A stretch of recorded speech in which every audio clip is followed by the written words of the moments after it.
കൃഷ്ണോ രക്ഷതു മാം ജരാജരഗുരു കൃഷ്ണം നമസ്യേ സദാ കൃഷ്ണേനൈവ സുരക്ഷിതോഹമസകൃ കൃഷ്ണായ ദത്തം മന കൃഷ്ണാദേവ സമുദ്ഭവോ മമ വിഭോ കൃഷ്ണസ്യ ദാസോസ്മ്യഹം കൃഷ്ണേ ഭക്തി അജഞ്ചലാസ്തു ഭഗവൻ ഹേ കൃഷ്ണ തുഭ്യം നമഃ. സർവമംഗളമംഗല്യേ ശിവേ സർവാർത്ഥസാധകേ സാധികേ ശരണ്യേ ത്രംബകേ ദേവി നാരായണി നമോസ്തുതേ. ശ്രീ ജഗദംബികായേ നമഃ.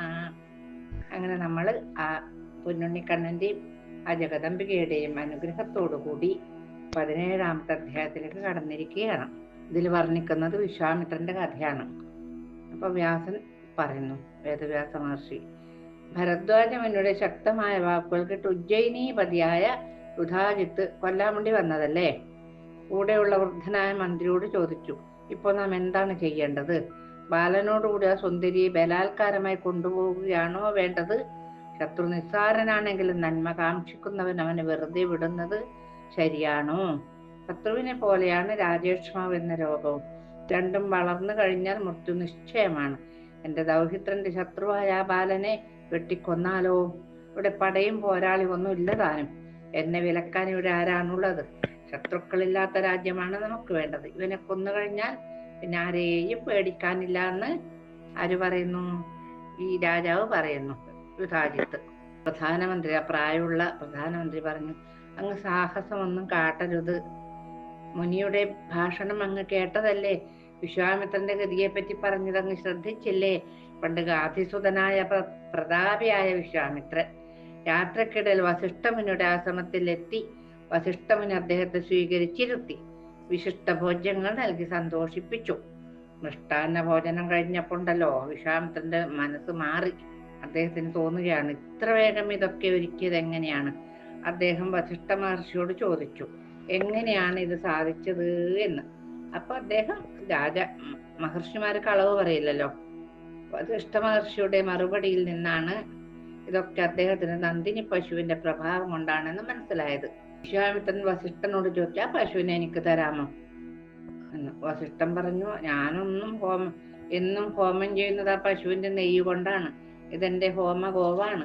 വിശ്വാമിത്രൻ പറഞ്ഞു, ഞാൻ കറവയുള്ള 1000 പശുക്കളെ പകരം തരാം. ഈ നന്ദിനി പശുവിനെ എനിക്ക് തന്നാലും എന്ന് പറഞ്ഞു. അപ്പോൾ വസിഷ്ഠൻ പറഞ്ഞു, അങ്ങ് തരാമെന്ന് പറഞ്ഞ പശുക്കൾ അങ്ങേക്ക് തന്നെ ഇരിക്കട്ടെ. ഹോമഗോവായി നന്ദിനി പശുവിനെ ഞാൻ വിട്ടുതരില്ല എന്ന് പറഞ്ഞു. അപ്പോ ദേഷ്യം വന്നു. അങ്ങക്ക് ആവശ്യമാണെങ്കിൽ 10,000-ഓ 1,00,000-ഓ പശുക്കളെ ഞാൻ തരാം. ഈ പശുവിനെ എനിക്ക് തരണം. തന്നില്ലെങ്കിൽ ഞാൻ പിടിച്ചു കെട്ടിക്കൊണ്ടുപോകും. അഹങ്കാരം വന്നു. അപ്പൊ വസിഷ്ഠൻ പറഞ്ഞു, അങ്ങക്ക് ശക്തി ഉണ്ടെങ്കിൽ കൊണ്ടുപോകാം. ഞാൻ ആശ്രമത്തിൽ നിന്ന് എന്റെ നന്ദിനി ഇറക്കി തരില്ല. വിശ്വാമിത്രൻ തന്റെ ശക്തമായ ഭൃത്യന്മാരോട് പശുവിനെ ബലാത്കാരമായി പിടിച്ചു കൊണ്ടുവരാൻ പറഞ്ഞു. ആര് പറയുന്ന വെച്ചാല് ആ മന്ത്രി പറഞ്ഞു കൊടുക്കുന്നത് രാജാവിന്. നന്ദിനി പശു കണ്ണുനീർ വാർത്തുകൊണ്ട് പറഞ്ഞു, എന്നെ ഇവർ പിടിച്ചു വലിച്ചു കൊണ്ടുപോവുകയാണ്. നന്ദിനി കരഞ്ഞുകൊണ്ട് പറയുന്ന മഹർഷിയോട്, അങ്ങ് എന്തിനാണ് നറുമ്പാൽ തരുന്ന എന്നെ ത്യജിക്കുന്നത് എന്ന്. അയ്യോ പാപം. വസിഷ്ഠൻ പറഞ്ഞു, ഞാൻ സൽക്കരിച്ച ഈ രാജാവ് തന്റെ ശക്തി കാട്ടുകയാണ്. ഞാൻ എന്താണ് ചെയ്യുക? ഇത് കേട്ട് നന്ദിനി പശു ഉച്ചത്തിൽ ഗർജിച്ചു. ഈ ശബ്ദത്തിന്റെ കൂടെ ആ പശുവിന്റെ ദേഹത്തിൽ നിന്ന് മാർച്ചട്ടയും ശസ്ത്രവുമായി അസുരന്മാർ പുറത്തേക്ക് ചാടി. ആ അസുരന്മാർ നന്ദിനി പശുവിനെ പിടിച്ച് കെട്ടിക്കൊണ്ടു പോകുന്ന സൈന്യത്തോട് നിൽക്ക് നിൽക്ക് നിൽക്ക് എന്നാക്രോശിച്ചു. പിന്നാലെ ചെന്ന പശുവിനെ അവരിൽ നിന്ന് മോചിപ്പിച്ച് വിശ്വാമിത്ര ഭൃത്യന്മാരെ താകർത്തരിപ്പണമാക്കി. വിശ്വാമിത്ര മുനി ദീനനായി ഒറ്റക്ക് തിരിച്ചുപോയി. സൈന്യങ്ങളും ഇല്ല. കുറെ സൈന്യങ്ങളെ കൊണ്ടുവന്നതെല്ലാം നശിപ്പിച്ചു ഈ പശു. ക്ഷാത്രവീരത്തെക്കാളും പരമശ്രേഷ്ഠമാണ് തപോബലമെന്ന് മനസ്സിലാക്കി അദ്ദേഹം നാട്ടിലേക്കല്ല, നേരെ കാട്ടിലേക്കാണ് പോയത്. അതാണ് വിശ്വാമിത്രൻ പിന്നെ മഹർഷിയായത്. അനവധി വർഷം കാട്ടിൽ തപസ് ചെയ്ത് വിശ്വാമിത്ര രാജാവ് മഹർഷിയായി തീർന്നു. അതുകൊണ്ട് രാജർഷിയായി അദ്ദേഹം. അതുകൊണ്ട് താപസന്മാരോടുള്ള ശത്രുത കുലനാശത്തിന് കാരണമാകും മഹാരാജാവേ. ഋഷീശ്വരന്മാരോട് ശത്രുത പുലർത്താതിരിക്കുന്നതാണ് അഭികാമ്യമെന്ന് വൃദ്ധനായ മന്ത്രി യുധാജിത്തിനോട് പറഞ്ഞു. അങ്ങ് പോയി ഭരദ്വാജ മുനിയെ പ്രീതിപ്പെടുത്തുക. മനോരമയും മകനും ഈ ആശ്രമത്തിൽ തന്നെ താമസിച്ചു കൊള്ളട്ടെ. നിർധനനായ ബാലൻ എന്ത് ചെയ്യാൻ സാധിക്കും? പാവം. ദൈവാധീനമാണ് വേണ്ടത്. അതുണ്ടെങ്കിൽ പുല്ലിന് വജ്രായുധമാകാനും വജ്രായുധത്തിന് പുല്ലിനെ പോലെ ആകാനും സാധിക്കും. ഭഗവാന്റെ അനുഗ്രഹം ഉണ്ടെങ്കിൽ, അല്ലെങ്കിൽ ഭഗവതിയുടെ അനുഗ്രഹം ഉണ്ടെങ്കിൽ എല്ലാം സാധിക്കുന്ന ഈ വൃദ്ധനായ മന്ത്രി പറഞ്ഞു കൊടുത്തു. ഉദാഹരണമായി ഞാൻ പറയാവുന്ന, പുലിയെ ചിലപ്പം മുയൽ കൊന്നേക്കും. ചില സമയത്ത് കൊതുകിന് മത്തഗജത്തെ കൊല്ലാനും സാധിക്കും രാജൻ. അതുകൊണ്ട് സാഹസത്തിന് മുതിരാതിരിക്കുകയാണ് ബുദ്ധി എന്ന് പറഞ്ഞു. ഒരു ഉറുമ്പ് ആനയുടെ ചെവിയിൽ കൂടിയാൽ ആന ചത്തുപോകൂലേ? അതാണ് പറഞ്ഞതിനർത്ഥം. മന്ത്രിയുടെ സാരോപദേശം കേട്ട് വിധാജിത്ത് ഭരദ്വാജ മുനിയുടെ അടുത്ത് ചെന്ന് തൊഴുത് വന്ദിച്ചതിന് ശേഷം തന്റെ രാജ്യത്തേക്ക് തിരിച്ചുപോയി. മനോരമ സമാധാനമായി തന്റെ മകന്റെ കൂടെ ആശ്രമത്തിൽ താമസിച്ചു. അങ്ങനെ ഒരു ദിവസം സുദർശനൻ മുനികുമാരന്മാരുമായി കളിച്ചു കൊണ്ടിരിക്കുമ്പോൾ ഒരു മുനിപാലകൻ മന്ത്രി വിതള്ളനെ കണ്ട് ക്ലീബ എന്ന് വിളിച്ചു. സുദർശനൻ ഇതിലെ ആദ്യാക്ഷരം മാത്രം ഉൾക്കൊണ്ട് അനുസ്വാരത്തോടുകൂടി ക്ലീം എന്ന മന്ത്രമായി തന്നെ വിശ്വസിച്ച് സ്ഥിരമായി ജപം തുടങ്ങി. ഊണിലും ഉറക്കത്തിലും ഈ സാരവത്തായ മന്ത്രം ഒരു വിട്ടുകൊണ്ടിരുന്നു. ക്ലീബ് എന്ന് പറഞ്ഞ ഒന്നിനും കൊള്ളാതെ ഒന്നല്ല അർത്ഥം. അപ്പൊ ഇതിന്റെ സാരാംശം എടുത്തിട്ട് ക്ലീം എന്ന് പറഞ്ഞുകൊണ്ടിരുന്നു. ആര്? ഈ കുഞ്ഞ്. സുദർശന് 11 വയസ്സായപ്പോൾ മുനി ഉപനയനം യഥാവിധി നിർവഹിച്ചു. അതിനുശേഷം വേദം, വേദാംഗം, നീതിശാസ്ത്രം, ധനുർവേദം തുടങ്ങി സർവ വിദ്യകളും മന്ത്രത്തിന്റെ ശക്തി കൊണ്ട് ആ ബാലൻ പ്രതിഷ്ഠമാക്കി. ഒരിക്കൽ ആ ബാലന് ദേവിയുടെ പ്രത്യക്ഷ ദർശനം സിദ്ധിക്കാനിടയായി. ചുവന്ന പട്ടുവസ്ത്രം ധരിച്ച് ചുവന്ന മാലയും അണിഞ്ഞ് രക്തവർണ്ണത്തോടുകൂടി ഗരുഡവാഹനത്തിലിരുന്നാണ് ദേവി ദർശനം കൊടുത്തത്. എന്റെ കാരണം ഈ ക്ലീം എപ്പോഴും മന്ത്രം ജപിച്ചുകൊണ്ടിരിക്കുന്നതുകൊണ്ട്. ഭഗവതിയുടെ സുമനോഹര രൂപം കണ്ട ബാലൻ പ്രസന്നവദനായി. കുമാരൻ പ്രസന്നയായ ദേവി എന്ത് ചെയ്തു എന്നോ? ശരങ്ങളോടുകൂടി അവനാഴിയും വില്ലും കവചവും നൽകി അനുഗ്രഹിച്ചു. എല്ലാം കൊടുത്തു കുട്ടിക്ക്. ദേവി അമ്മ കൊടുക്കുന്നതാണ്. അതിന് ആർക്കും അതിനെ ജയിക്കാൻ പറ്റും ചെയ്യില്ല. സുദർശൻ സർവവിദ്യയും ഗ്രഹിച്ച നദീതീരത്ത് കളിച്ച് നടന്നു കുട്ടിയല്ലേ. ഈ കാലത്ത് കാശി രാജാവിന്റെ മകളായ ശശികല പൂർണ്ണ യൗവനാവസ്ഥയെ പ്രാപിച്ച് അച്ഛന്റെ കൊട്ടാരത്തിൽ വളരുന്നുണ്ടായിരുന്നു. അത്യധികം സുന്ദരിയായ അവളെ പരിണയം ചെയ്യാൻ രാജാക്കന്മാർ മോഹിച്ചിരിക്കെ കാമദേവന് സദൃശനായ സർവലക്ഷണങ്ങളും ഒത്തിണങ്ങിയ സുദർശനൻ എന്ന യുവാവ് ഭരദ്വാജാശ്രമത്തിൽ താമസിക്കുന്നുണ്ടെന്ന് അവൾ മനസ്സിലാക്കിയിരുന്നു. സുദർശനന്റെ ഗുണഗണങ്ങളെ കേട്ടറിഞ്ഞ ശശികലക്ക് ആ യുവാവിൽ അനുരാഗം വളർന്നു. പിന്നല്ല കണ്ടിട്ടേ ഇല്ല, അനുരാഗം വളർന്നു. അവൾ മനസ്സുകൊണ്ട് സുദർശനനെ വരിക്കുകയും ചെയ്തു. അങ്ങനെ ഇരിക്കെ എന്ത് ചെയ്തു എന്നോ, ഒരു ദിവസം സ്വപ്നത്തിൽ ജഗദംബിക ശശികലക്ക് ദർശനം കൊടുത്തു പറഞ്ഞു, എന്റെ ഭക്തനായ സുദർശനനെ വരിക്കുക. എന്റെ വരപ്രസാദത്താൽ അവൻ നിനക്ക് സർവ്വാഭിഷ്ടങ്ങളും സാധിപ്പിച്ചു തരും എന്നനുഗ്രഹിച്ചു ജഗദംബിക. സ്വപ്നത്തിൽ കണ്ട ദേവിയുടെ വാക്കുകൾ കേട്ടവൾ ആനന്ദ തുന്തിലയായി. സ്വപ്നം കണ്ട് ചിരിച്ചുകൊണ്ട് അവൾ ഉണർന്നു. അവളുടെ സന്തോഷം കണ്ട അമ്മ അതിന്റെ കാരണം ചോദിച്ചു. ലജ്ജ കൊണ്ട് അവൾക്കൊന്നും പറയുവാൻ സാധിച്ചില്ല. പണ്ടത്തെ കുട്ടികളൊക്കെ അങ്ങനെയാണല്ലോ, ഇന്നങ്ങനെയല്ല. ആ സ്വപ്നത്തെയും സുദർശന്റെ മനോമോഹന രൂപത്തെയും മനസ്സിലോർത്തോർത്ത് അവൾ ആ പൂങ്കാവനത്തിൽ നൃത്തം വെച്ച് നടന്നു. മധുര സ്വപ്നങ്ങളുമായി അവൾ വൈകുന്നേരമാക്കി. ഈ സ്വപ്നം ആരോടെങ്കിലും പറയാൻ അവൾ വെമ്പല് കൊണ്ടു. അമ്മയോട് പറയാൻ നാണാവും ചെയ്തു. വൈകുന്നേരമായപ്പോഴേക്കും അവളുടെ പ്രിയസഖിയും എത്തി. അവളോടുകൂടി കളിച്ചു നടക്കുന്നതിനിടയിൽ ശശികല അവൾ കണ്ട സ്വപ്നത്തിലുണ്ടായ കാര്യങ്ങളൊക്കെ തോഴിയോട് പറഞ്ഞു. കൂട്ടുകാരിയോട് പറയുന്ന പോലെ അമ്മയോടൊന്നും പറയാൻ പറ്റൂലല്ലോ. ബ്രാഹ്മണൻ: ഞാൻ ഭരദ്വാജാശ്രമത്തിൽ ഒരു പ്രത്യേക കാര്യത്തിന് പോയതാണ്. ചോദിക്കുന്നു. അങ്ങനെ അവർ ചെമ്പക മരത്തിന്റെ ചുവട്ടിൽ ചെമ്പകപ്പൂക്കൾ പെറുക്കി നടക്കുന്നതിനിടയിൽ ഒരു ബ്രാഹ്മണൻ ധൃതി പിടിച്ച് വഴിയിൽ കൂടി പോകുന്നത് അവൾ കണ്ടു. ശശികലയും സഖിയും ബ്രാഹ്മണന്റെ അടുത്ത് ചെന്ന് ചോദിച്ചു, അല്ലയോ മഹാശയ, മഹാബ്രാഹ്മണ, അങ്ങ് ഏത് ദേശത്തിൽ നിന്നാണ് ഇങ്ങോട്ട് വരുന്നത് എന്ന് ചോദിച്ചു. അപ്പൊ ബ്രാഹ്മണൻ പറയുകയാണ്, ഞാൻ ഭരദ്വാജാശ്രമത്തിൽ ഒരു പ്രത്യേക കാര്യത്തിന് പോയതാണ് കേട്ടോ. അവിടെ നിന്നാണ് വരുന്നത്. ആകട്ടെ, എന്താണ് ചോദിക്കുവാൻ കാരണം?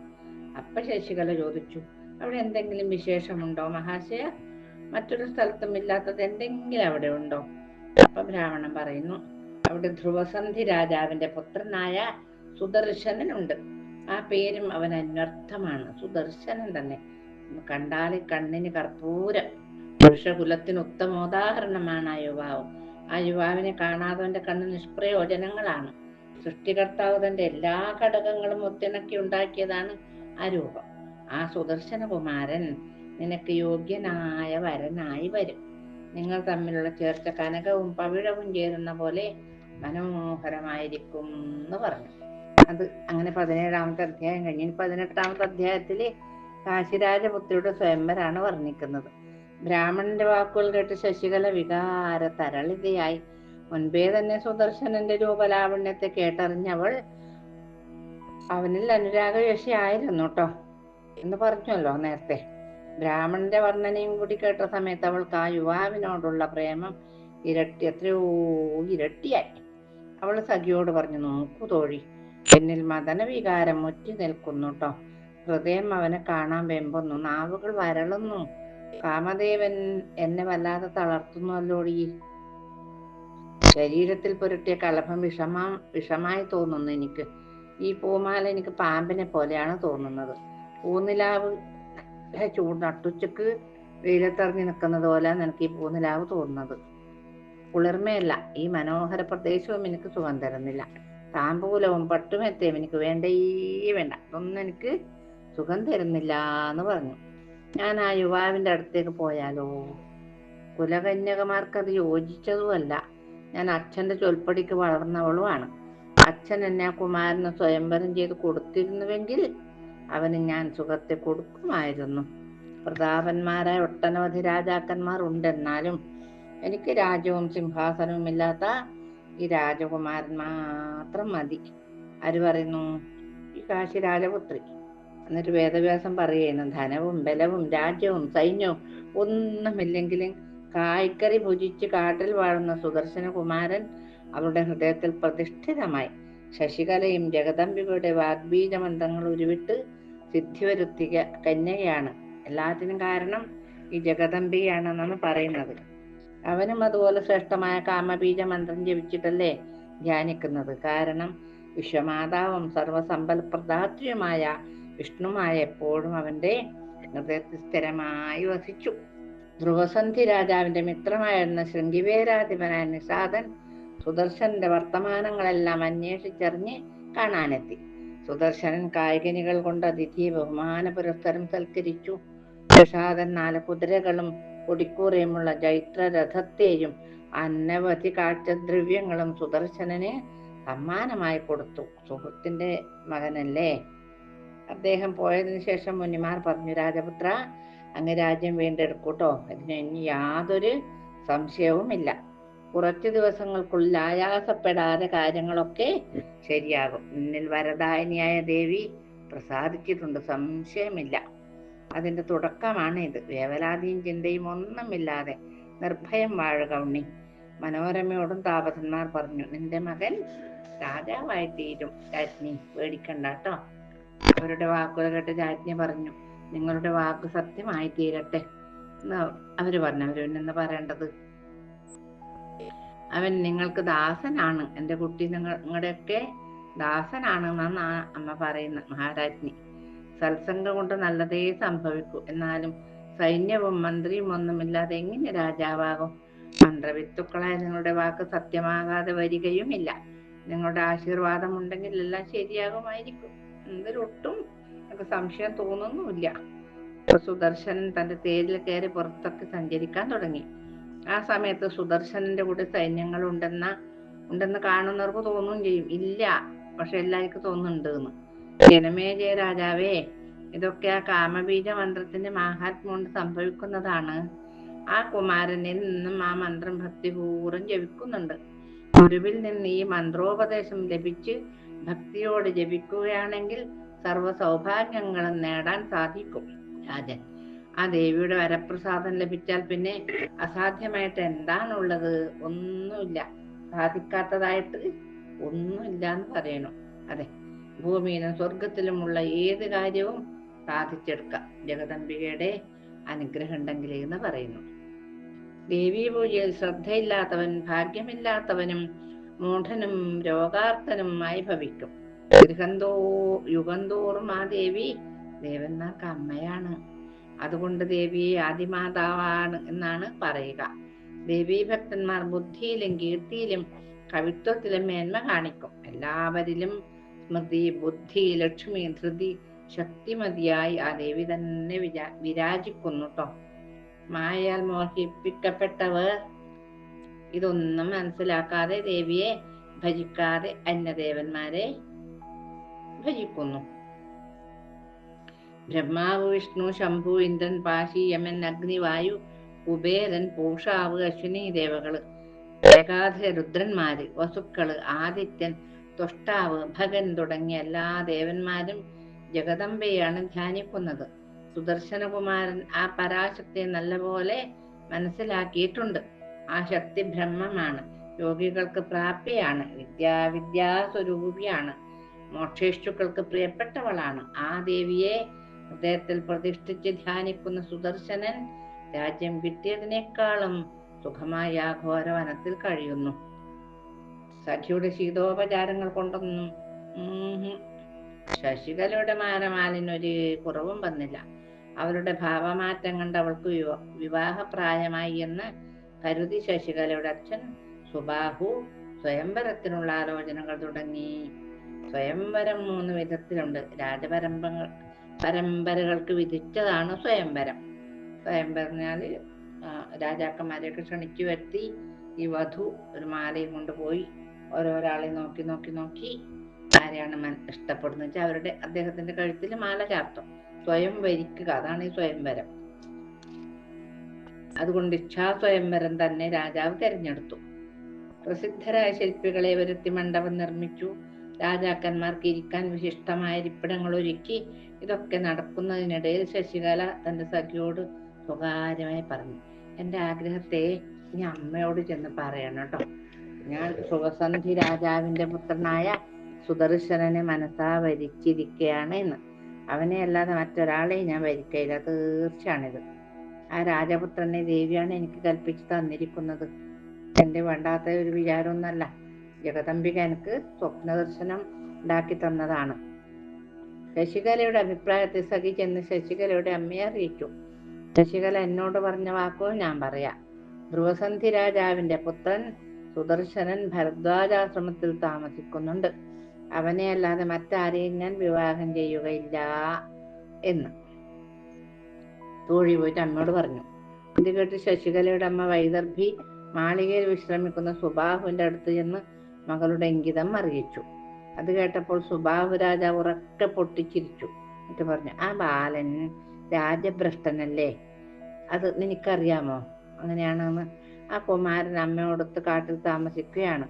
അവൻ കാരണമാണ് യുധാജിത്ത് അവന്റെ മാതാമഹനായ വീരസേനനെ വധിച്ചത്. ആ കുമാരൻ ഇവൾക്ക് പതിയാവാൻ യോഗ്യനാണോ?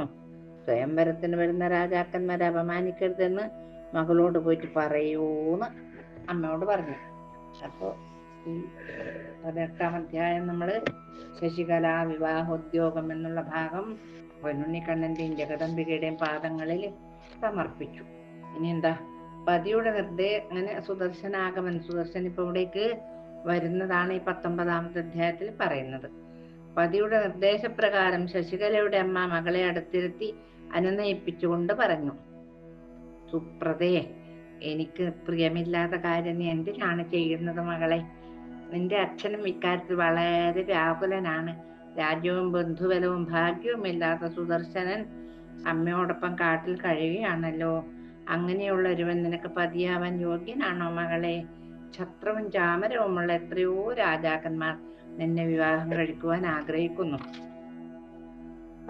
സുദർശനന്റെ തന്നെ സഹോദരൻ ശത്രുജിത്ത് കോസല രാജ്യം ഭരിക്കുന്നുണ്ട്. അവനും നിനക്ക് അർഹനായ രാജകുമാരനാണ്. പിന്നെയും ചില അപകടങ്ങൾ ഉണ്ട് കേട്ടോ ഈ കാര്യത്തില്, അതും പറയണ്ടേ. യുധാജിത്ത് സുദർശനനെ വധിക്കാൻ തക്കം നോക്കിയിരിക്കുകയാണ്. വലിയൊരു യുദ്ധത്തിൽ അദ്ദേഹം സുദർശനന്റെ മാതാമഹനെ വധിച്ചതുമാണ്. അടുത്തൊരവസരത്തിൽ ഭരദ്വാജാശ്രമത്തിലെത്തി സുദർശനനെ വധിക്കാൻ ഒരുമ്പെട്ടു. അന്ന് മുനിമാർ ഇടപെട്ടത് കൊണ്ടാണ് ആ കുമാരൻ രക്ഷപ്പെട്ടത് മകളെ. ഇതൊക്കെ മനസ്സിലാക്കുക കുട്ടി. അപ്പൊ ശശികല, കാട്ടിലാണെങ്കിലും അവൻ എനിക്ക് മനസ്സിനിണങ്ങിയവനാണ്. പണ്ട് ശര്യാതി രാജാവിന്റെ വാക്കനുസരിച്ച് പതിവ്രതയായ സുകന്യ ചവന മഹർഷിയെ ശുശ്രൂഷിച്ചില്ലേ? ഭർത്ത ശുശ്രൂഷയല്ലേ പതിവ്രതയായ സഹധർമ്മിണി ചെയ്യേണ്ടത്? ആ പ്രവൃത്തി അവൾ വേണ്ടതുപോലെ ചെയ്താൽ അവൾക്ക് എല്ലാ സൗഭാഗ്യങ്ങളും വന്നു ചേരും. പിന്നെ ജഗദംബിക എനിക്ക് സ്വപ്ന ദർശനം തന്ന് അരുളി ചെയ്തിട്ടുണ്ട്. ഞാൻ വെറുതെ പറയുന്നതല്ല. സുദർശനൻ എനിക്ക് വരനായി തീരുമെന്ന് ഞാൻ അദ്ദേഹത്തിനെ എന്റെ ഹൃദയത്തിൽ പ്രതിഷ്ഠിച്ചു പോയി അമ്മേ. അദ്ദേഹത്തിനെ അല്ലാതെ മറ്റാരെയും ഞാൻ പതിയായി സ്വീകരിക്കുകയില്ല, ഇത് സത്യമാണ്. ഇതിനെതിരെ നിൽക്കരുത്. ഇങ്ങനെ പറഞ്ഞു. പല ന്യായങ്ങളും പറഞ്ഞ് ശശികല അമ്മയെ ഉദ്യമത്തിൽ നിന്ന് പിന്തിരിപ്പിച്ചു. രാജ്ഞിയാകട്ടെ മകൾ പറഞ്ഞതൊക്കെ പതിയായ സുബാഹുവിന്റെ സമീപമെത്തി അറിയിക്കുകയും ചെയ്തു. അമ്മക്കിപ്പോ കത്തുകൊണ്ട് കൊടുക്കുന്ന പണിയാണ്. അടന്നു. കൊട്ടാരത്തിൽ വിവാഹ ശ്രമങ്ങൾ നടക്കുന്നതിനിടയിൽ ശശികല വേദവിത്തായ ഒരു വൃദ്ധബ്രാഹ്മണനെ വരുത്തി പറഞ്ഞു. അല്ലയോ ബ്രാഹ്മണ ശ്രേഷ്ഠ, അച്ഛനറിയാതെ അങ്ങ് ഭരദ്വാജാശ്രമത്തിൽ പോയി സുദർശനകുമാരനോട് ഞാൻ പറഞ്ഞയച്ചതായ കാര്യങ്ങൾ അറിയിക്കണം. എന്താ? രുക്മിണി പണ്ട് ഭഗവാനോട് പറഞ്ഞയച്ചതുപോലെ. ഭഗവാനി ബ്രാഹ്മണന, എന്റെ അച്ഛൻ എനിക്ക് സ്വയംവരം നിശ്ചയിച്ചിരിക്കുകയാണ്. രാജ്യത്തിന്റെ നാനാഭാഗത്തു നിന്നും പ്രബലന്മാരായ രാജാക്കന്മാർ വന്നു ചേരും. ഉറപ്പാണല്ലോ. എന്നോട് സ്വപ്നത്തിൽ ദേവി അരുളി ചെയ്തത് എങ്ങനെ വെച്ചാൽ ഞാൻ അങ്ങയെ മനസ്സാ വരിച്ചിരിക്കുകയാണ്. ദേവി അരുളി ചെയ്ത പ്രകാരം ഞാൻ അങ്ങയെ മാത്രമേ സ്വയംവരം ചെയ്യൂ. അച്ഛൻ എത്ര തന്നെ നിർബന്ധിച്ചാലും ഞാൻ മറ്റൊരു പുരുഷന് വരിക്കയില്ല. ഇനി അത് സാധിച്ചില്ല എന്ന് വെക്കട്ടെ, ഞാൻ ഏത് വിധേനയും എന്റെ ജീവൻ വെടിയും. ശ്രീകരണങ്ങളെ കൊണ്ട് ഞാൻ അങ്ങയെ വരിച്ചതാണ്. ദൈവാധീനം കൊണ്ടെല്ലാം മംഗളമായി തന്നെ കലാശിക്കും. ഈ ലോകം മുഴുവൻ ദേവിക്ക് അധീനമല്ലേ? ആ പരാശക്തിയുടെ ഇച്ഛയെ നടക്കൂ. ശ്രീ മഹാദേവൻ തുടങ്ങിയ ദേവന്മാർ പോലും ആ പരാമ്പയുടെ ആജ്ഞാനുവർത്തികളാണ്. അങ്ങ് ഞാൻ പറഞ്ഞതൊക്കെ അദ്ദേഹത്തിന്റെ അടുത്ത് ചെന്ന് രഹസ്യമായി അറിയിക്കണം. എന്റെ ആഗ്രഹം അങ്ങ് നിറവേറ്റി തരണം. ശശികല ബ്രാഹ്മണനെ നമസ്കരിച്ച് ദക്ഷിണയും നൽകി യാത്രയച്ചു. ശശികലയുടെ അഭ്യർത്ഥന പ്രകാരം ബ്രാഹ്മണൻ ഭരദ്വാജാശ്രമത്തിലെത്തി. ആ സുന്ദരി പറഞ്ഞ കാര്യങ്ങളൊക്കെ ബ്രാഹ്മണൻ സുദർശനനെ അറിയിച്ച് തിരിച്ചെത്തി. ബ്രാഹ്മണൻ പോയതിനു ശേഷം സുദർശനൻ ശശികലയുടെ സ്വയംവരത്തിന് പോകാൻ ഉറച്ച തീരുമാനമെടുത്തു. മുനിമാരും ആ തീരുമാനത്തെ പ്രോത്സാഹിപ്പിച്ചു. പോകണ രാജകുമാര, പോകന്നെ വേണമെന്നെല്ലാരും പറഞ്ഞു ആ കുട്ടിയോട്. പോകാൻ ഒരുങ്ങി നിൽക്കുന്ന മകനോട് മനോരമ പേടിച്ചു പരിഭ്രമിച്ചുകൊണ്ട് ചോദിച്ചു, നീ എങ്ങോട്ടേക്കാണ് പോകുന്നത് മോനെ ഒറ്റക്ക്? രാജസദസ്സിൽ നിന്നോട് വിരോധമുള്ളവർ വരാതിരിക്കില്ലല്ലോ. നിന്നെ എങ്ങനെയെങ്കിലും വധിക്കാൻ സന്ദർഭം കാത്തിരിക്കുകയല്ലേ യുധാജിത്ത്. എനിക്ക് നീയല്ലാതെ മറ്റാരും ഇല്ലല്ലോ മകനെ. നിന്റെ മുത്തച്ഛനെ വധിച്ച യുധാജിത്ത് തീർച്ചയായും അവിടെ എത്താതിരിക്കില്ല എന്ന് അമ്മ പറയണു പേടിച്ചിട്ട്. അപ്പൊ സുദർശനം പറഞ്ഞു, അമ്മേ, സംഭവിക്കാനുള്ളത് സംഭവിച്ചേ തീരും. ജഗദംബയുടെ ആജ്ഞപ്രകാരമാണ് ഞാൻ പോകുന്നത്. അമ്മയും ഒരു ക്ഷത്രിയ സ്ത്രീയല്ലേ. എനിക്ക് ദേവിയുടെ വരപ്രസാദവുമുണ്ട്. അതുകൊണ്ട് തന്നെ ഞാൻ ഒന്നിനെയും ഭയപ്പെടുന്നില്ല എന്ന് പറഞ്ഞു. അങ്ങനെ പറഞ്ഞു എന്ന് വേദവ്യാസം പറയാൻ ഇവരോട്. സ്വയംവരത്തിന് പുറപ്പെടുന്ന മകനെ ആശീർവദിച്ച് മനോരമ ഇപ്രകാരം പറഞ്ഞു, മകനെ, സാക്ഷാൽ ജഗദംബിക നിന്റെ അഗ്രഭാഗവും പാർവതീദേവി പൃഷ്ഠഭാഗവും പാർശ്വഭാഗങ്ങൾ ശിവയും ദുർഘടങ്ങളിൽ വാരാഹിയും ദുർഗങ്ങളിൽ ദുർഗയും യുദ്ധത്തിൽ കാളികാദേവിയും മണ്ഡപത്തിൽ മാതങ്കിയായിട്ടും വിവാഹവേളയിൽ സൗമ്യയും രാജാക്കന്മാരുടെ മധ്യത്തിൽ ഭവാനിയായും പർവ്വതങ്ങളിൽ ഭവതാരിണിയായും ഭൂമിയിൽ ചാമുണ്ടിയായും കാനനത്തിൽ നിത്യയായ കാമകയായും വാദങ്ങളിൽ വൈഷ്ണവി ശക്തിയായും നിനക്ക് കവചമായിരിക്കട്ടെ മകനെ. വേറൊന്നും ഈ അമ്മക്ക് പറയാനാവൂലല്ലോ എന്ന് പറയുന്ന അമ്മ സങ്കടം കൊണ്ട് പറയുന്നു. രഘുവംശാധിപ, ശത്രുക്കളോട് എതിർക്കുമ്പോൾ ഭൈരവിയുമായി എല്ലാ സ്ഥലത്തും സച്ചിദാനന്ദ സ്വരൂപിണിയായ ഭുവനേശ്വരി നിന്നിടത്തും വലത്തും നിന്ന് കാത്തു രക്ഷിക്കട്ടെ മകനെ. ഇപ്രകാരം ആശീർവദിച്ച് മനോരമ പറഞ്ഞു, എന്തായാലും ഞാനും വരുന്നുണ്ട്. നീ ഇല്ലാതൊരു നിമിഷം പോലും എനിക്ക് ജീവിക്കാൻ സാധ്യമല്ല എന്നും പറഞ്ഞ് മനോരമ തന്റെ തോഴിയെയും കൂട്ടി മകന്റെ കൂടെ പുറപ്പെട്ടു. മുനിമാർ ഹൃദയമറിഞ്ഞ് ആശീർവദിച്ചു. അവർ തേരിൽ കയറി കാശി രാജ്യത്തെത്തി. സുദർശനൻ എത്തിയ വിവരം പറഞ്ഞ സുബാഹു അവരെ യഥോചിതം സ്വീകരിച്ചു. അദ്ദേഹം അവർക്ക് താമസിക്കാൻ ഒരു ഗൃഹം ഏർപ്പാടാക്കി പരിചര്യകൾ ചെയ്യാൻ ഭൃത്യന്മാരെ നിയോഗിച്ചു. ശശികലയുടെ സ്വയംവരത്തിന് ക്ഷണിക്കപ്പെട്ട രാജാക്കന്മാരൊക്കെ എത്തിച്ചേർന്ന് കൊട്ടാരം ജനബഹുലമായി. ഒന്നും പറയണ്ട. യുധാജിത്തും തന്റെ ദൗഹിത്രനായ ശത്രുജിത്തിനെയും കൊണ്ട് കാശി രാജ്യത്ത് എത്തിയിട്ടുണ്ടായിരുന്നു. നരൂഷാധിപതി, മദ്രാധിപതി, സിന്ധൂപതി, കർണാടകൻ, ചോളരാജാവ്, പാഞ്ചാലൻ, കാമരു ദേശാധിപൻ, പാർവതീയൻ, വൈദർഭ രാജാവ്, മാഹിഷ്മതി ഭൂപതി തുടങ്ങിയവരൊക്കെ തങ്ങളുടെ സൈന്യങ്ങളോടുകൂടി എത്തി. നഗരം മുഴുവൻ നിറഞ്ഞു കേട്ടോ. സ്വയംവരം കാണാൻ എത്തിയവരെ കൊണ്ട് നഗരം നിറഞ്ഞു കവിഞ്ഞു. രാജകുമാരന്മാർ തമ്മിൽ തമ്മിൽ പറയാൻ തുടങ്ങി. അസാമാന്യ ധൈര്യത്തോടുകൂടി സുദർശനകുമാരനും അമ്മയോടൊപ്പം വിവാഹത്തിന് എത്തിയിട്ടുണ്ട്. പടക്കോപ്പുമായി വന്ന നമ്മളെ ഉപേക്ഷിച്ച് അവൾ ഈ മഹാബാഹുവായ സുദർശനെ വരിക്കുമോ? സംശയ രാജകുമാരന്മാർക്ക്. സ്വയംവരവേദിയിൽ സുദർശനനെ കണ്ട് യുധാജിത്ത് രാജാവ് പറഞ്ഞു, കന്യകാർത്ഥം ഞാൻ ഇവനെ വധിക്കുന്നുണ്ട്. ഇത് കേട്ട് നീതിമാനായ കേരളാധിപൻ പറഞ്ഞു, ഇവിടെ ഇച്ഛാസ്വയംവരമാണ് നടക്കുന്നത്. ഒരിക്കലും യുദ്ധം ശരിയല്ല. സ്വന്തം ശക്തിയും ശൗര്യവും ഉപയോഗിച്ച് ഒരിക്കലും പെൺകുട്ടിയെ കൊണ്ടുപോകാൻ പറ്റില്ല. വധു അവൾക്ക് ഇഷ്ടമുള്ള രാജകുമാരനെ വിവാഹം കഴിക്കട്ടെ. അതല്ലേ സ്വയംവരം എന്ന് പറഞ്ഞാല്. പിന്നെ അടിപിടിയും കൊത്തലും കൊല്ലലുവാ. ഇത് തർക്കത്തിന്റെ ആവശ്യം എന്താണ്? അങ്ങ് ന്യായത്തിന് ചേരാത്ത പ്രവൃത്തിയല്ലേ ചെയ്തതൊക്കെ. ആ രാജകുമാരനെ നാട്ടിൽ നിന്ന് നാട്ടി ഓടിച്ച് തന്റെ സ്വന്തം ശക്തി ഉപയോഗിച്ച് ദൗഹിത്രൻ രാജ്യം നേടിക്കൊടുത്തില്ലേ? കോസലാധിപനായ ധ്രുവസന്ധിയുടെ പുത്രനല്ലേ ഈ രാജകുമാരൻ? സർവസാക്ഷിയായ ജഗദീശ്വരൻ എന്നൊരാളുണ്ട്. അനീതിയുടെ ഫലം അനുഭവിക്കുക തന്നെ ചെയ്യും. കേരളത്തിലേക്ക് പണ്ടേ ബുദ്ധി കുറച്ചധികമാണ്. അതുകൊണ്ടല്ല അങ്ങനെ പറഞ്ഞു കൊടുത്തത്. സത്യം മാത്രമേ ജയിക്കൂ. അതുകൊണ്ട് അന്യായമായ പ്രവൃത്തികളൊന്നും ഇനിയെങ്കിലും ചെയ്യാതിരുന്ന അങ്ങേക്ക് നല്ലത്. അങ്ങയുടെ ദൗഹിത്രനും സുന്ദരനും രാജ്യം ഭരിക്കുന്ന പ്രതാപവാനുമാണല്ലോ. അതുകൊണ്ട് തന്നെ വിവാഹത്തിന് യോഗ്യനുമാണ്. പിന്നെയും ഒട്ടനവധി രാജകുമാരന്മാർ വന്നിട്ടുണ്ട്. എന്നാലും കന്യകയുടെ ഇച്ഛ മാത്രമേ നടക്കുകയുള്ളൂ. അതാണ് സ്വയംവരം.